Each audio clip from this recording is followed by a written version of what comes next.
February 7th, 2023 Committee on Aging meeting to order. Bobby, call the roll, please. Heidi Basford Kirkhoff. Here. Julie Kiefer. Here. Julie Davids is excused. Bryn Seaman. Here. Patricia Yurovitz. Here. Julie Maslowski is excused. Judy Ritchie. Here. Mike Ford. Here. Cynthia Thorpe. Here. Joanne Murphy Spice. Here. Jean Wallerman. Here. Okay. And citizen statements. We thought we were going to have a gentleman, and he's not here, so we'll move on. Any public comments that you're aware of? None. Okay. Then moving on, Bryn, would you like to introduce our guest, please? I didn't know I was going to do that, but I'm honored, yes. So I was able to learn a little bit about, and I think Heidi might appreciate this, how to prevent some financial abuse, and some of that comes into the preparation and planning for yourself and loved ones. So we're fortunate enough to have Lakeisha here, and it looks like a partner. Yes, I'm attorney Kelly Schwab. I practice with Lakeisha at our law firm. Cool.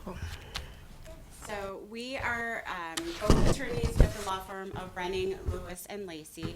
We handle a lot of litigation when it comes to estates and estate planning. We also are very active and involved in estate planning. So this is definitely a topic that we would be able to provide more information to everyone on and provide some resources for. The reason that this is important, protecting yourself and your loved ones from financial exploitation, is because statistically, those that are 50 years or older have about 70% of the wealth in the United States, which makes them a target for financial exploitation. Those are people who are already settled, have their assets, and oftentimes, when there is financial exploitation that occurs, it is because someone knows that they have the ability to exploit them, and they have already worked out a plan to do so. So what we'll be talking about today is how to protect yourself, being proactive with some of the estate planning.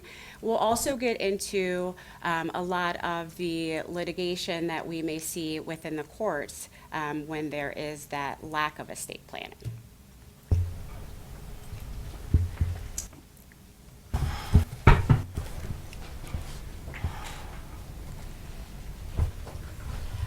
So we're going to start out by talking first about wills. So obviously it's important if you have a desire to have your assets or the residue of your estate to go to a specific person, that you do have a will. Another important thing is in the will, it will note who's going to be your personal representative or the person that's in charge of making sure that the residue of your estate goes to the parties that you are wishing it to go to. So if you pass without a will, you would be dying intestate. And in those instances, and this is a lot of the, I guess, litigation or issues that we see with probate, is people who died intestate. They had promised people that certain assets were going to go to them, and they don't end up going to them.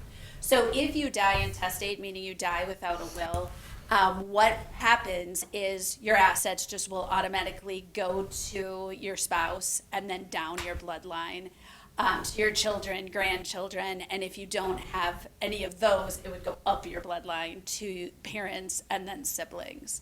So in some instances, that's not what people intend, but that's what ends up happening just by default. So it's important to have that will in place to protect where your assets go and that they end up with the right people. With regard to drafting a will, you have to be 18 years of age, of sound mind. It's effective upon your death.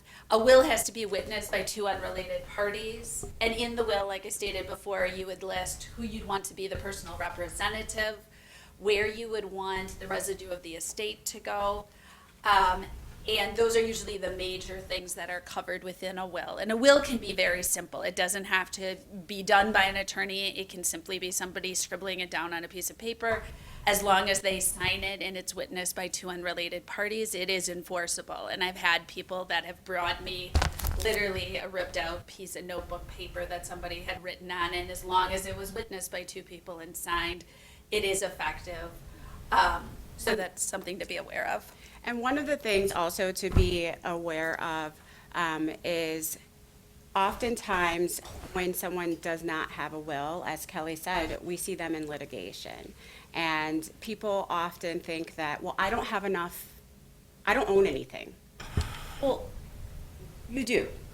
We all own something, and whether it is valued in a way that someone may find it, so, appealing that they may want it is different. But you don't have to have a huge amount of assets. You don't have to have a lot of money in order to have a will.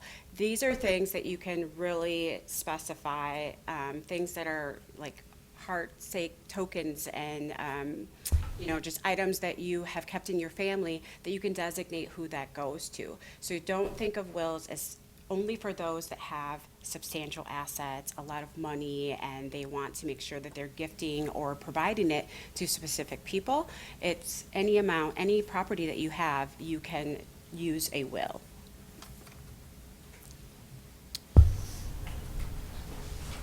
Next, we're going to turn to the powers of attorney. And I think the powers of attorney are as important, if not more important, than the will. Obviously, if everybody's at some point going to have some health issues and they're going to need some assistance. And if you don't have the proper planning in place, what ends up happening is you end up, or someone on your behalf, even be it the courts or the county, may end up having to get a guardianship over you. So simply by planning ahead and doing the powers of attorney, which are nominal in cost in comparison to a guardianship, you can prevent that, and you can also control who's going to be the person that's responsible for making those decisions for you. So it's really important to look at both a healthcare power of attorney and a financial power of attorney.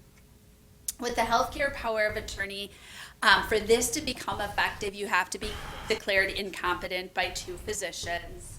And it allows the people you've designated to make healthcare decisions on your behalf, with the exception of the decisions you've made within that document.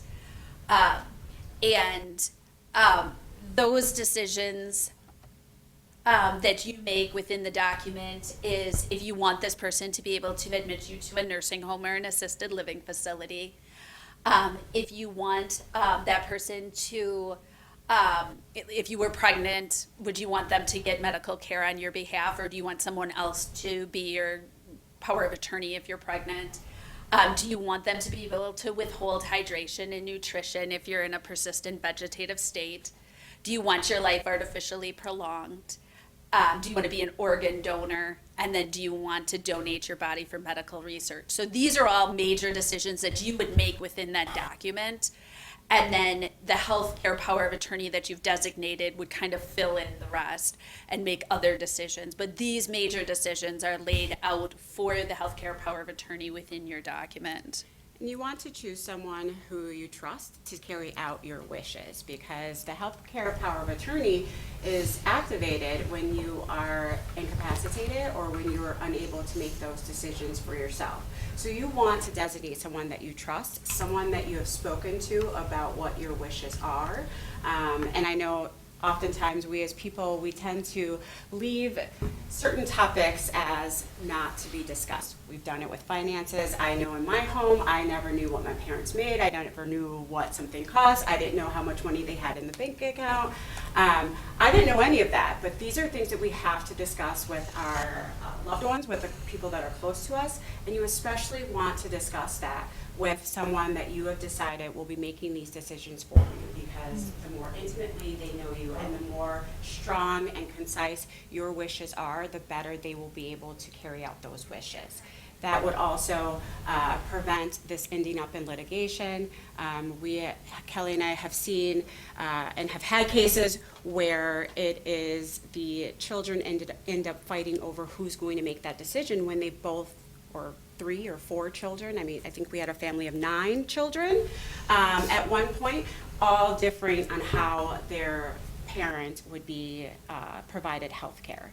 And so this eliminates that conflict within your family too, because I know most people would want to avoid that and have the family unit be kept intact without that litigation. Litigation comes in and it really does make things ugly, and it takes away from the human part of what we're dealing with, and it becomes just litigious and about who's wrong or right. And so having this laid out, having that person designated, and even a co-designee, you can designate who would be first, and if that person's unavailable, who would be your second consideration. You can do that so that the person, so that your loved ones know who will be making that ultimate decision, and that you have left that to them. And it's important to discuss that with your family members, your children, if they're not the person that's being designated, because that will eliminate some of the litigation that we see. There's a lot of hard feelings when one child's nominated over another child, but with some explanation and some understanding of it, usually you can have more harmony in the family. But where we see litigation is where literally it's typically children fighting over how mom should be taken care of, so, or dad. So it's important to have those discussions and make sure your family members know and understand that this is your wishes, and this is what you want. The second document that goes with the healthcare power of attorney is the living will. That's just kind of an extension of the healthcare power of attorney, and that talks more about if you're in a persistent vegetative state or a terminal state, do you want life-sustaining procedures? So that would be kind of an extension of the healthcare power of attorney, and typically is done at the same time the healthcare power of attorney is done. We also do another document that's called the final disposition of remains, and this document is who's going to handle your remains after you've passed. So the powers of attorney handle everything while you're alive. This would designate an individual that would work with the funeral home, would know your wishes, or you can write your wishes right into that document if you want to be buried or cremated, and if you have any special wishes as to what you want to happen to your body after you've passed. This is also another area that surprisingly is litigated often. And so having been prepared for that will eliminate that. But this is also something that's litigated, especially if you have not decided what you want to happen once you've passed. Some litigation, as Kelly said, has been cremation, where one will be buried, what state they'll be buried in, who they will be buried next to. So these are all things that are litigated. And one may be keeping cost in mind when it comes to that process and that decision making, while others are, it's personal. It's their loved one, and they think that it's more meaningful for the option that they have to move forward. So it's litigated often. Then the second type of power of attorney is the financial power of attorney. These can be done one of two ways. You can have them effective immediately under a durable power of attorney. You can also do what's called a springing power of attorney, and those would be activated either by you in writing or by being declared incompetent by two physicians, just like the healthcare power of attorney. Most people favor the springing power of attorney because with the other form, once you give it to the person, they can pretty much do anything you could do financially on your behalf. So it's a safer mechanism to do the springing power of attorney, where someone has to actually activate it, and then you can feel comfortable giving it to the people you've nominated as your powers of attorney. And the durable power of attorney, or the financial power of attorney, pretty much would cover anything you could do financially. There are some limitations on that, but it allows the person or the people you've nominated to be able to make those financial decisions for you. And typically you would pick a primary, and then you would have an alternate or several alternates if you wanted to make those decisions on your behalf if you were unable or unwilling to. And a power of attorney doesn't necessarily need to be used just if you were to be found incompetent. If you were having surgery and were not going to be able to handle your affairs for a period of time, you could use it then. If you were going on vacation, you can activate it and use it for a specific purpose. But typically, the purpose is when somebody is no longer competent to make their own decisions. This prevents against a guardianship. And then we're going to talk about other planning techniques. First one is beneficiarizing your accounts. This is important that you make sure, when we look at probating an estate, the probating of the estate is for anything over $50,000. And if you have beneficiarized assets, they will not fall into the estate, so it avoids potentially assets that are going to need to be probated. It's very important to look at and make sure that your assets are properly beneficiarized. I have seen people that have come in, after a spouse has passed, only to find out that they never changed their beneficiaries, and everything goes to their children and not to their new spouse, or everything goes to their ex-wife and not their new spouse. So it's very important to check this on a regular basis and just make sure everything is the way that you think it is. Because that makes a big difference, and that you have it beneficiarized, and that you're not beneficiarizing it to your estate, but you're leaving it to specific individuals to avoid getting it out of the estate and avoid the probate. If you leave it to your estate as a beneficiary, unless you have specific trust provisions in there, it's going to add more money to your estate, and there's going to be a more likely chance that you're going to have to probate it. Oftentimes, we see the issue coming up with like life insurance policies, things that you've had for a really long time and never changed who the beneficiary will be. And so when there has been a divorce and a person's remarried, not changing those specific documents, you can find that this becomes a litigious issue when the ex-spouse is receiving benefits that you aren't aware of.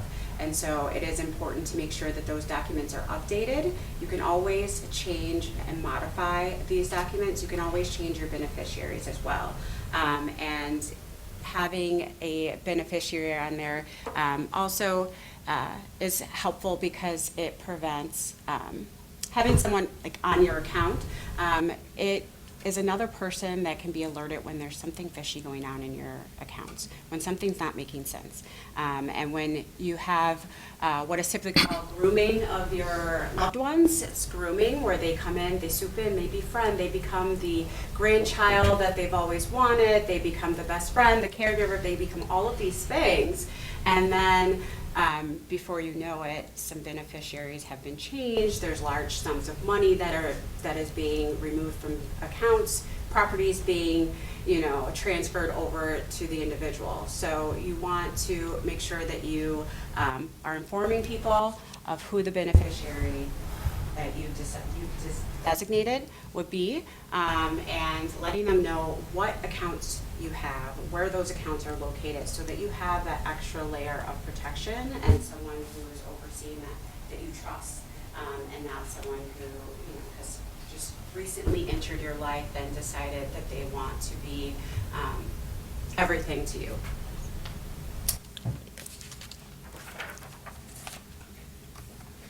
The next one is payable on death designation. So this is similar to beneficiarizing your accounts.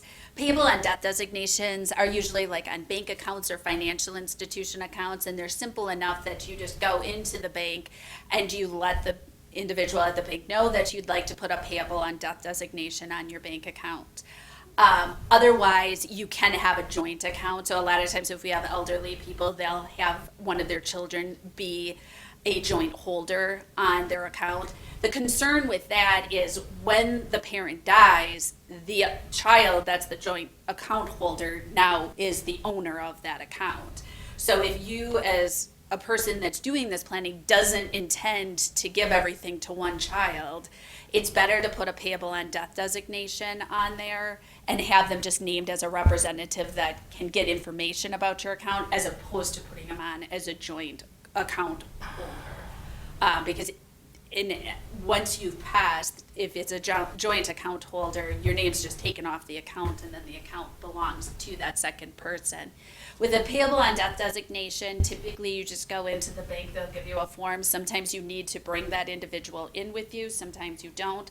But it's as simple as once you have passed, that individual would take a copy of the death certificate into the bank, and the bank would just cut a check to whoever's been named as that payable on death designee. And you can have more than one person. You can have, 4 or 5 people, and it's just split equally between those people. But it keeps it out of probate. So this is another way to keep some of the money out of probate, because you want to try to keep that value of what you own under $50,000, because then you can avoid probate. And there's a lot simpler ways to transfer those assets if you do it that way. One thing I've noticed in being a corporate guardian is that when a parent adds a child to a joint account, that child can essentially drain it because they are also co-owners. So it's so important. I see it so many times. It's very sad. So, whoever you get to, if you choose to go that route, I mean, you really have to trust the person that you have that on, because they could take all your money, and it happens. Right, and there's really nothing the bank can do. There's at that nothing they point can do. Because they're a joint account. They're a joint account, right? So, but we have been seeing a lot lately where financial institutions are stepping in, and they are calling the county, and they are filing, reports that, hey, we have a concern here. The elderly person came in with their child or with this individual, and they didn't seem right. They seemed like they were being pressured. So we are seeing a lot of that, which is a good thing that people are out there watching. You also get the family members that call in complaints about the other family members, which just kind of adds to the family drama. And those complaints usually don't go anywhere, which is kind of a bad thing, because it takes time away from the complaints that they should really be focusing on and that are really at issue. Is there any top limit on the amount that you can utilize under this, 500,000, say you had sitting in accounts, can that just? I believe You- as long as you put a payable on death, Okay. they'll pay it out.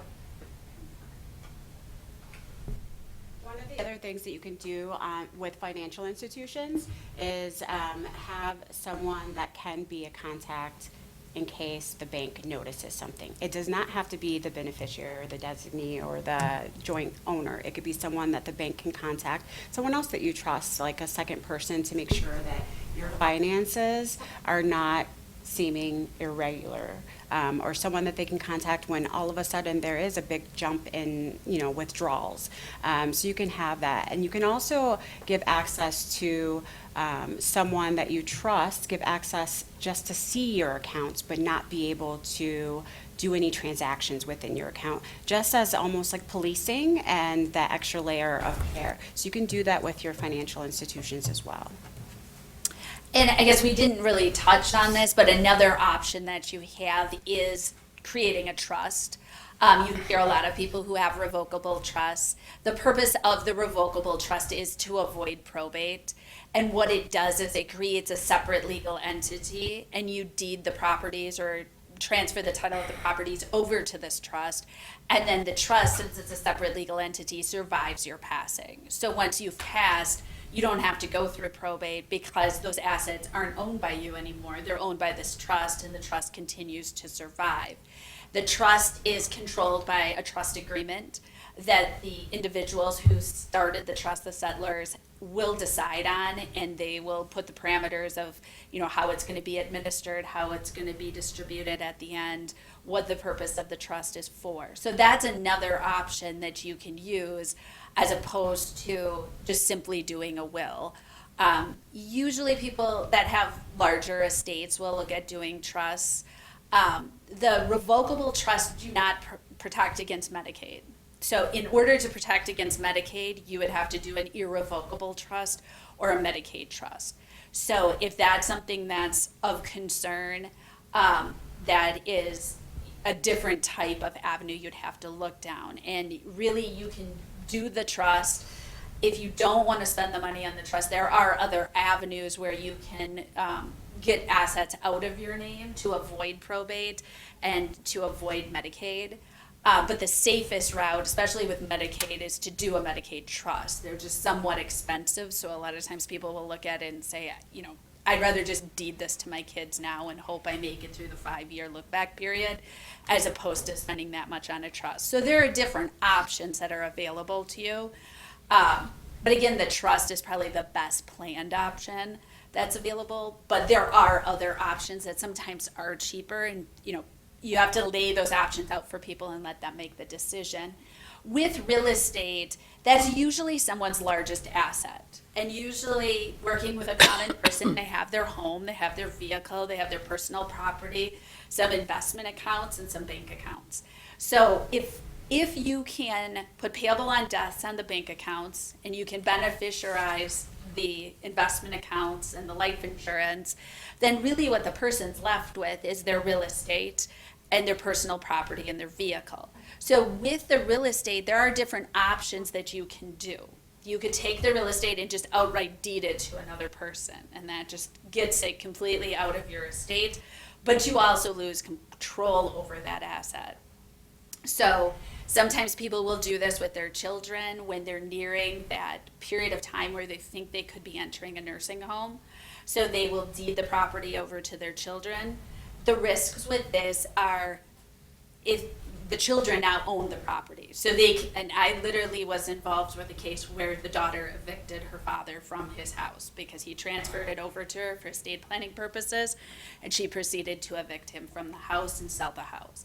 So, I mean, that's the worst case scenario. You don't typically see that, but it is a risk. The other risk that you have in a scenario like this is if you deed it to your children get divorced, it's an asset that they own, so it could be subject to a divorce. And also, if you deed it over to your children and they have financial issues, the creditors are coming after them, that again could be something that the creditors could attach to. So when you put assets when you deed something over outright to a child to prevent that 5-year look-back period or to try to get it through the 5-year look-back period, you need to be very sure, and you have to have a conversation with the people that you're deeding it to, that if we don't make it through the 5-year look-back period, I need that asset back because I'm going to need it to sell, to mortgage, to pay my medical bills. You can't lose it in a divorce. You can't lose it to creditors because then I'm not going to have the money to pay my medical bills. So this is a little bit risky in doing it. If you put it in a trust, it's there, it's secure, it's yours, you know it's there. If you do it this way, you really have to put faith in your children. So with the 5-year look-back period, you would deed the property, and as long as the individual made it through the 5-year look-back period, then the asset would be out of their estate, and Medicaid couldn't touch it. So you'll see a lot of people doing that. Another option is to do a life estate, and a life estate is a little bit more cautious for a person that's doing this. What the life estate does is it divides the ownership interest to a present interest and a future interest.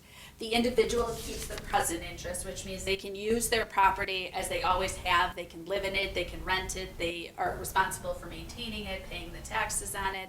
But when they pass, that's the event that separates the present interest from the future interest. And when they pass, that asset will just automatically pass to their children.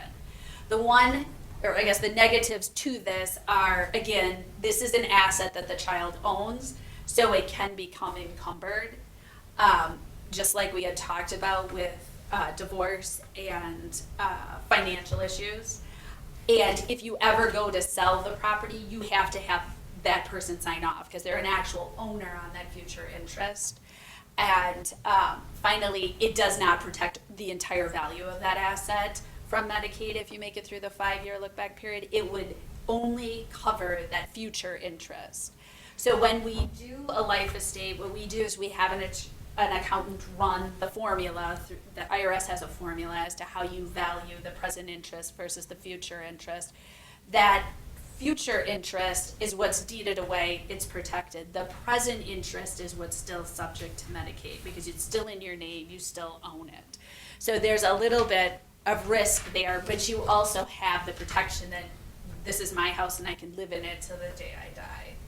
So And then the last option, which isn't up here, is what we call a death deed or a payable on death designation on your deed. And that does not protect from Medicaid at all. The person that you nominate or designate on there does not have any ownership over that asset. They simply, just like you put a payable on death designation on your bank account, you can put it on your residence. Or any property that you own. So a lot of times when we're dealing with younger people, we'll do that starting out and then move to a life estate and then transfer that present interest of the life estate to the children, you know, in the very end where the people think that it's potentially going to happen in the next 5 years that I can end up in a nursing home. So there's, usually when we look at estate planning, there's, you know, different phases of estate planning. There's the young family who's doing it because they need a make sure that they have a guardian over their children if something happens, and a trustee and all of that. Then you move to kind of the middle-age people where they're more or less focused on avoiding probate. They're not concerned, their children are now 18 or older, so they don't have to worry about that. And they really don't have to worry about Medicaid at this point because they're not quite to that point.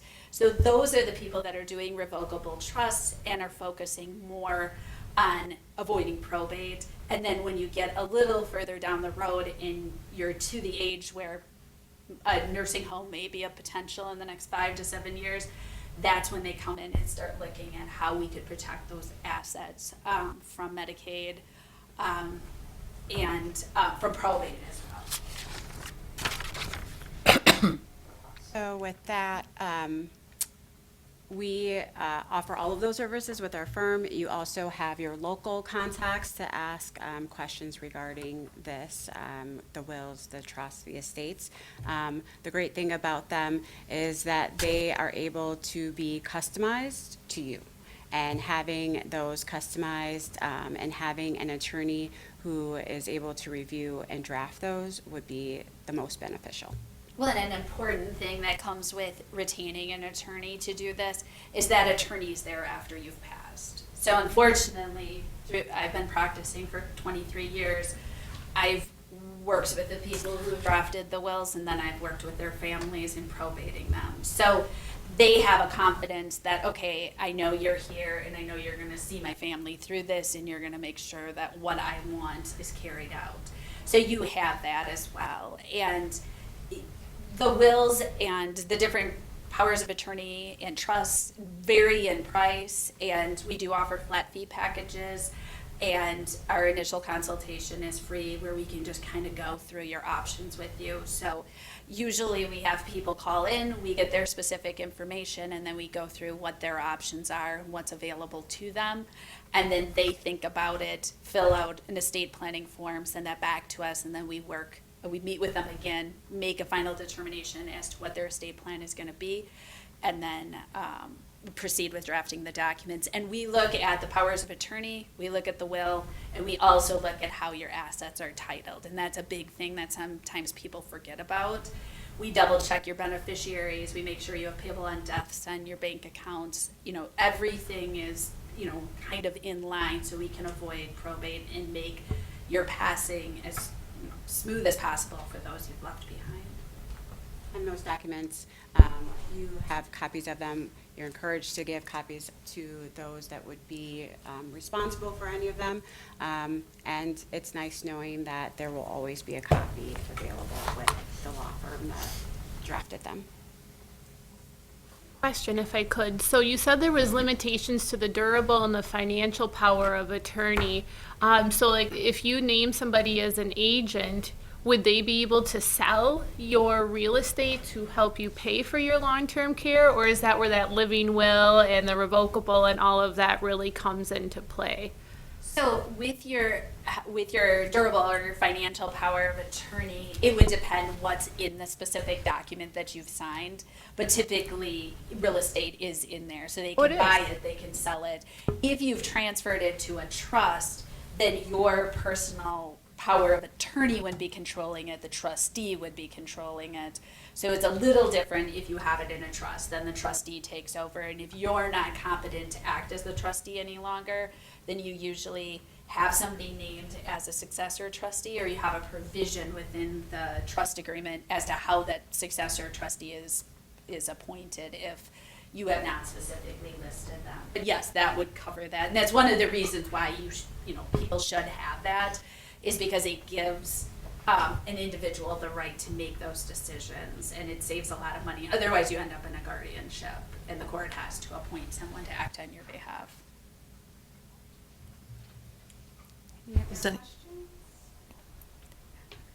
Does anyone else have any questions? Okay, I was talking with Lakeisha earlier. I'm working as a friend from the church, working with a family, and there's all sorts of things that are going on with the gentleman in question, and keeps changing his financial part of it. He thinks the niece is going to steal his money. Not that she is, that she's going to or might. In the meantime, in all of this, his healthcare power of attorney has been activated. So I keep telling the family, were these decisions made before or after that was activated? And would you address that again, just so that, I know I'm not expressing myself well, so that people really understand why? If the healthcare power of attorney. Yeah, once the healthcare power of attorney is activated, you typically have had 2 doctors that have declared you incompetent. Correct. And it has So, been. Once you have that, and that's usually the determining factor, when you get that, there's a form that you get from a medical institution, usually 2 doctors sign off on it, and that's what activates the healthcare power of attorney. A lot of times people will just use the healthcare power of attorney and it's not formally activated. But to do it formally, you would get this form signed by 2 doctors. After that point, the person can't change their will, they can't they aren't deemed competent to make any decisions. So the power of attorney would have to act on their behalf. So they can change their will if they want, and sometimes people do. It would not, it could be contested, I guess. And it's hard as an attorney that does wills. Sometimes you have people come in that you're kind of questioning if they have the competency to do the will, but it's a very uncomfortable question to raise with the person. But they can sign the will. It's just not most likely going to be enforceable. So the timing of the timing of the incompetence is key, because right there, the date that the determination is made, no other decisions or contracts entered into by the person can be enforced. So oftentimes that's also where litigation happens. And it is usually when you have multiple caregivers, one who is present and aware that the doctors have deemed the person incompetent, but then we had this similar situation come up in a couple of our cases where the other sibling is, taking, the parent to the attorney to revise or modify their will. And so that comes through litigation and determining what ultimately is the document that we are going to be using moving forward. Was it the one prior to incompetency, before the finding of incompetency? Yes. After, it is, none of those are really reliable and can be upheld. What we have also seen in situations where it seems like people are fighting over the parent and having the parent take different routes regarding their assets or their care, is it ends up coming into the court system. And although, for instance, my mom may want my sister and I to care for her, our infighting can lead a court to determine that neither one of us should be the guardian for my mother, and instead it should go to a corporate guardian for those healthcare decisions as well as finances. So be aware that that type of, those actions of the fighting trying to get the last document that will be the document that everyone has to, abide by, can lead to significant litigation, and ultimately it could end in neither family member or sibling, child having the ability to make those decisions for their loved ones, because the fighting is so intense that the court can't determine who would be the best, and there's no way that they could be because their interests are so in conflict. So, And it's frightening. I've had 2 cases just recently where that was the exact case. It was kids arguing over who should make mom's healthcare decisions and what mom needs. And in the process, the court just stepped right over the top of them and said, we're going to appoint a corporate guardian, and this is the person that's going to make the decisions. And, the family didn't agree with the decisions that were being made, but there was nothing they could do about it. And the corporate guardian was in a tough position because they stepped into this, and there's all this fighting, and your mom's stuck in the middle of it. So, it's really important to have your, estate plan laid out, who's going to make decisions for you, and have that discussion with your family members prior to the time that it actually happens, to avoid some of that, because otherwise you're at the mercy of the court. And we had one case where, the elderly woman, her children were arguing over her care, and the court was ordering competency evaluations of her, hearing tests for her, and she said, I'm not doing this. I don't want to take a competency evaluation. I'm perfectly fine. And it was getting to the point where a court was going to have to order that.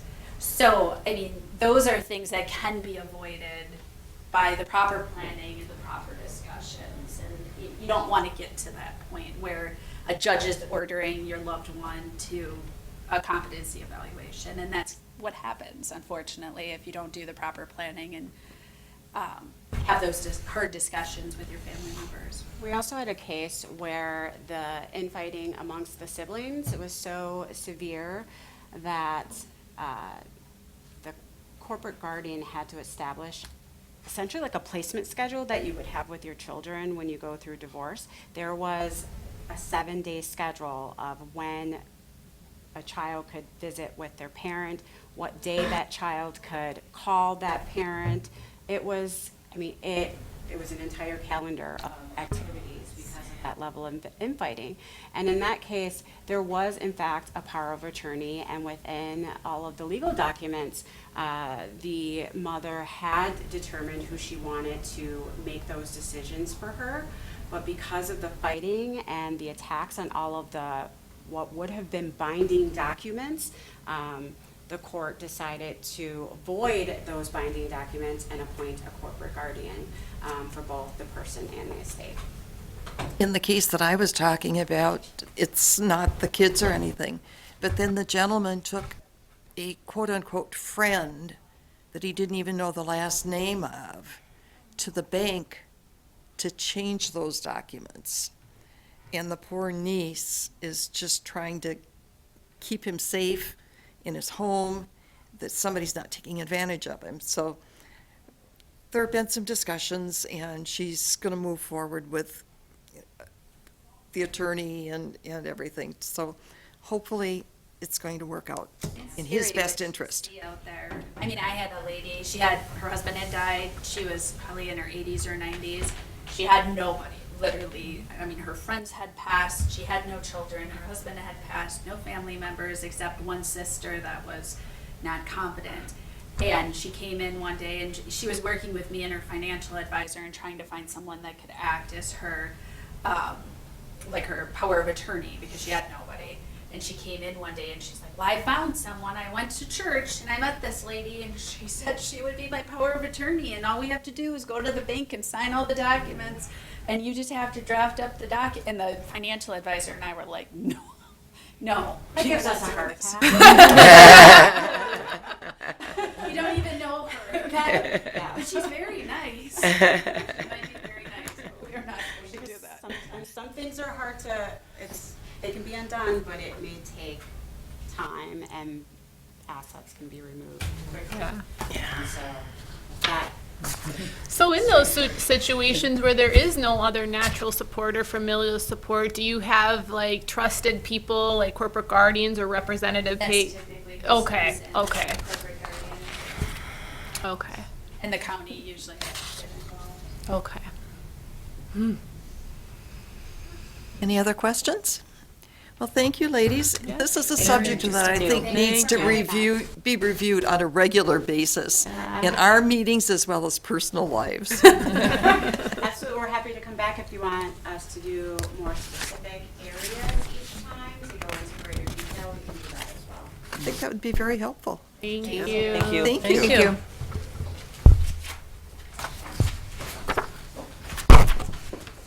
Okay, moving on. Is there any old business? Any new business? Okay, then other business, upcoming community events for older adults. Julie? Sure.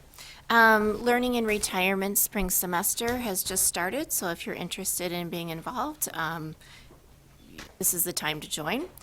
We also have registration open for Grandparents University, and we're already half full. So even though it's not until July 13th and 14th, if you are interested, you should probably register soon. I know the learning in retirement is something my mother enjoys greatly. Oh, yeah. So it's, Yeah. you guys do a phenomenal job. Thank you. Thanks. I have a few things. I didn't only think of Heidi, but there was a lot of things that came up between the last time we met and this time, and it also reminded me of topics we've talked about at this table. So this is a packet of, I think it's 4 different online virtual trainings to prevent elder abuse, but also what to do if you've been exploited. So how to put a freeze on your credits and how to possibly even get some money back. So I just thought that this might be helpful for this group. It's certainly doable if you sign up for a webinar and you aren't able to attend one or even all of them, they tend to send you the recording of it. So if the times don't work for you and you're interested in, it might still be worth registering because and I think his name is Paul Greenwood. When I was an Adult Protective Services supervisor, I attended a couple of online trainings. I think now he lives in the West Coast in California, but he's from, I think, the UK. And he's just world-renowned in his experience, investigation, and tips on preventing elder abuse. I think because it's winter, I found lots of different webinars. So here's another one. I do put this on our website for the wisconsincaregiver.org. So you can certainly find it there, but they also have their own website. This is the Hummingbird Project, and every 3 months they have getaway together type of activities. So for example, in January, virtually, you go to New Zealand, you explore animals in winter, and then they have different virtual events through February and March as well. And then they come out with a new calendar, so it's usually 3 months by 3 months. So again, you can have a social get together and log in and register, just one of you, and have a group of people come together, and it might be a fun way to have a coffee clutch or just go and explore someplace from the comfort of your own home. Last but not least is Empowered Caregiver Community. This is a brand new organization that I learned of in my role as the caregiver specialist. But they are local in a sense because they are 2 working mother caregivers who started this nonprofit agency. And in addition to podcasts of relevant material that might be helpful for older adults, family caregivers of younger children with special needs, they also work with employers to help employers hopefully combat some of the workforce shortages by becoming family-friendly and caregiver-friendly employer workplaces. This was a piece that I actually happened to know a family caregiver myself, so I nominated her, and this is the piece that's more local. Their podcasts are available through Civic Media, and that partnership is here right in Oshkosh. So they're looking for nominations of family caregivers in our area, and you can nominate it right online by using the QR code or going to their empoweredcaregivercommunity.com. And there's a little drop down where you can nominate somebody. So if there's a family caregiver in your life that you want to recognize, they get a free gift box. And if they're comfortable, they can even join the podcast and share just a bit about their story. And it's nice to see people be recognized and uplifted for the work that they do. Bryn, if there's anything that you see come through that you're like thinking of me, just forward it to me. I'm gonna have to forward start them to me. doing that. But there's a lot right now. There's a lot of like Slinko games on prevention of elder abuse and different like these Right. series. So I will definitely send them your way. But also, they're good ones for the group Absolutely. too. Thank you. Yeah, absolutely. Joanne? I'm done. I wanted to make everybody aware that for the health department, we have a thing called Public Health Happenings, and it is an emailed thing. I just happen to copy it in case somebody wants to look at it later. But it's monthly, and it just talks about everything that the health department is doing. Like for our purposes, there's a falls risk assessment that you can contact a nurse will come to your house, do a falls risk assessment for you, give you any ideas, like classes that we're offering are in there. And if you go on our website, the health department website, you can click that on and join on our email list, and then that can get emailed to you. So this is new, so I wanted everybody to know about that. This has nothing to do with the health department, but I'm helping a friend out right now. Rebuilding Together, Fox Valley. They're a nonprofit. They've been here. Chip's been here.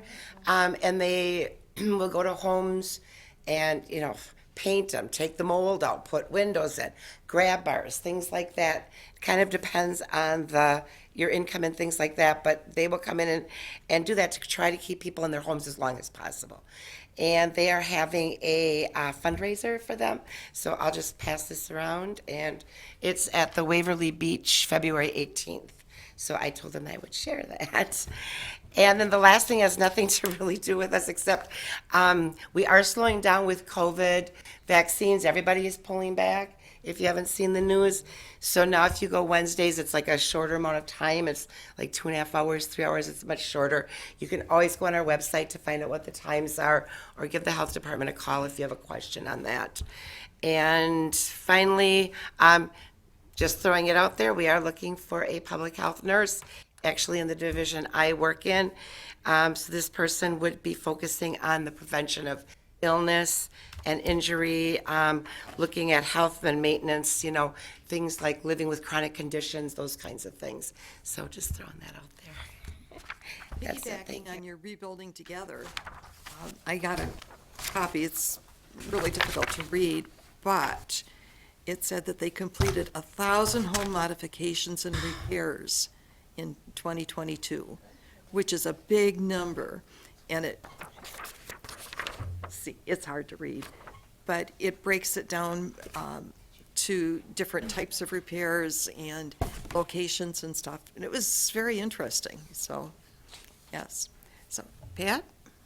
Well, the Wisconsin Council on Problem Gambling has a screening date to make people aware of gambling problems, so we were going to be sending some things out to, like senior centers to be aware that, you can go on and check it out, or I'm going to be doing some things at my office.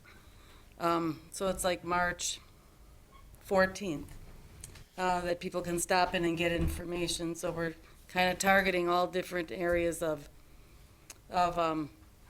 populations that generally don't think about gambling problems. So. Mike? I have nothing to report. Heidi?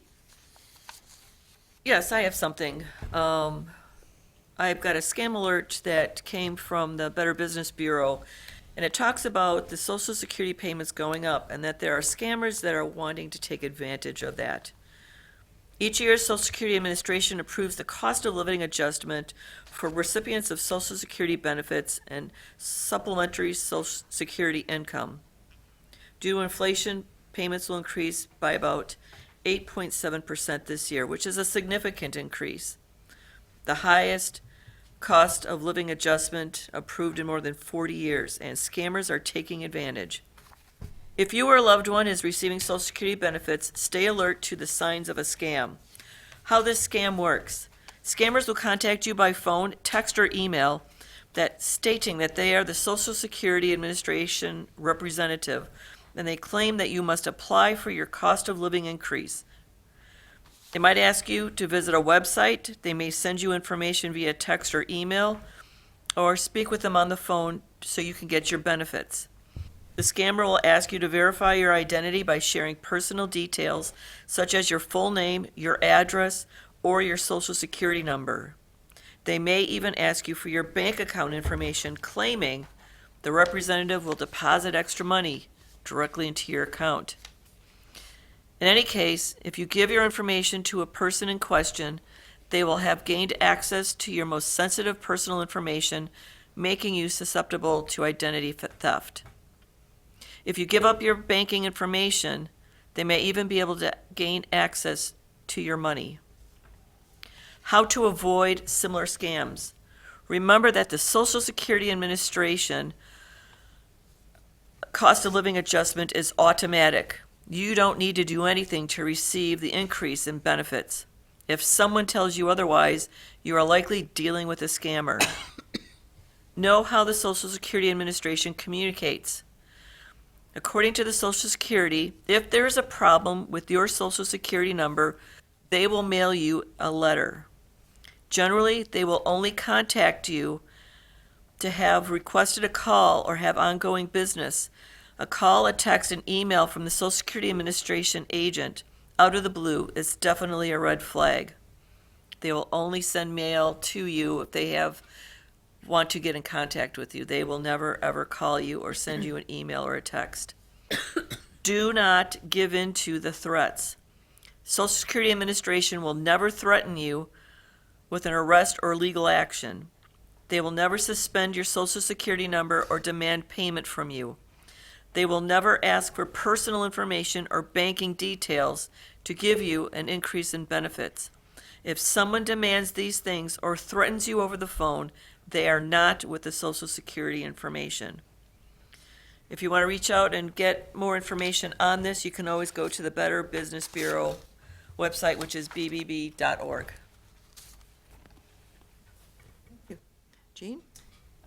Yes, everybody has our newsletter, so our February activities that are happening at the senior center. And if you want to go online and under the City of Oshkosh website, all of our newsletters and past newsletters are in there. Also, we did receive a grant from the Wisconsin Institute of Healthy Aging, WIHA, for testing 200 individuals for falls risks. So we will probably start that program probably somewhere at the end of March or April. So that more information will come out with that. So we're excited for that. And hopefully we can reduce risks of falls in the city of Oshkosh, so. Yeah, I have a question that I would like to seek your input on. And I am active in our neighborhood association.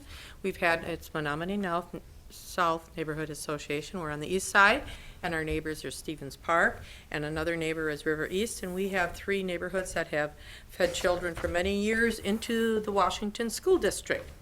And before COVID, and now following up, I was contacted by the Oshkosh Area School District asking if our neighborhood would be interested in having input into what would be the ultimate outcome of that site after they close the school.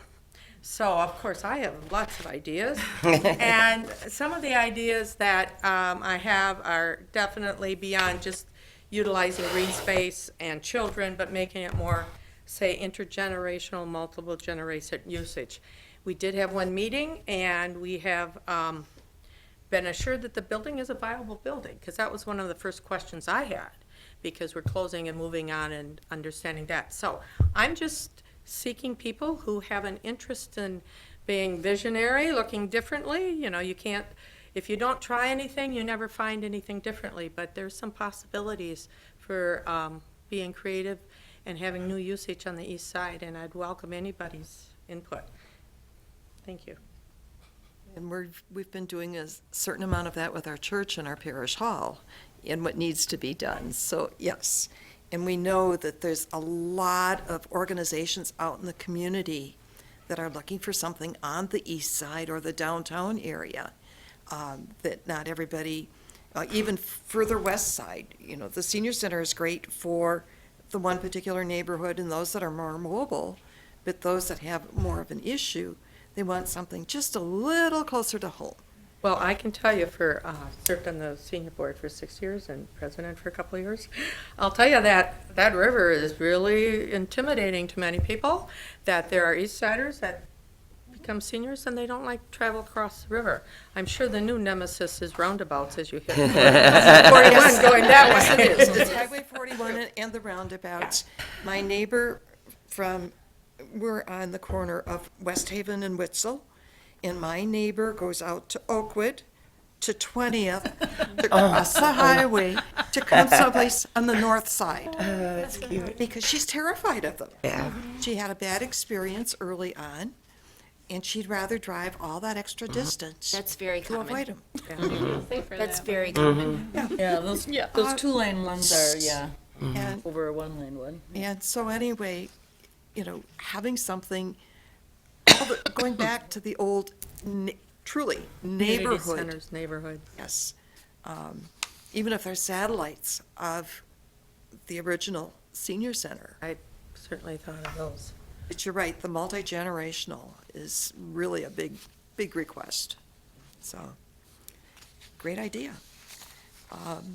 This is the time of the year when you get all those wonderful annual reports. Some of them are good, some aren't so good. But this one I think was really good too. The community pantry. And last year they distributed over 1,500,000 pounds of food to 2,875 families. And that's a big number.